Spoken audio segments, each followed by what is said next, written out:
Hello everybody. Now we're going to talk about questions in the past.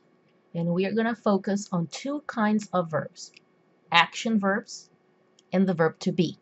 Let's start with action verbs. As you can see here, we have our traditional subject verb complement, but the letter V is in red because it represents past, right? So SVC. For example, I went to school in the afternoon. So if I want to ask a question, two things stay the same. I changes to you and then to school in the afternoon. What changes? I have to insert a did at the beginning of the sentence, and then the verb goes back to base form. And I have a question mark. Did you go to school? Pronunciation. Did you go? Did you go? Did you go? Did you go to school in the afternoon?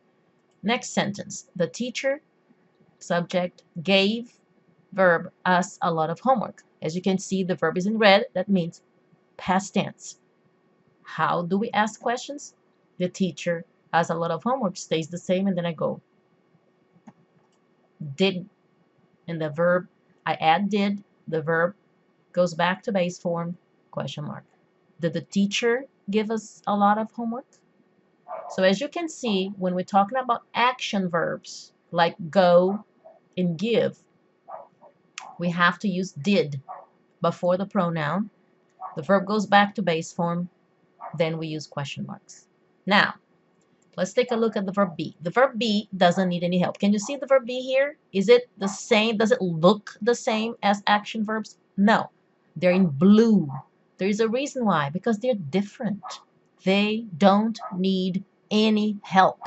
They don't need the verb did. All we do is switch.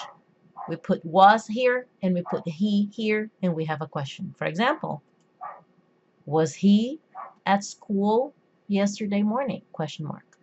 Next, it was a good test. So what do we need to do to transform this into a question? Again, this is the verb be, right? Was and were. So I switch and I do, was it a good test? Next, they were at school during the earthquake. So what do I need to do now? Again, I switch. Were they at school during the earthquake? That's it, guys. So if you use action verbs, you need did. If you use was or were, you don't need did. You just switch them, the pronoun and the verb. Alrighty, let's move on.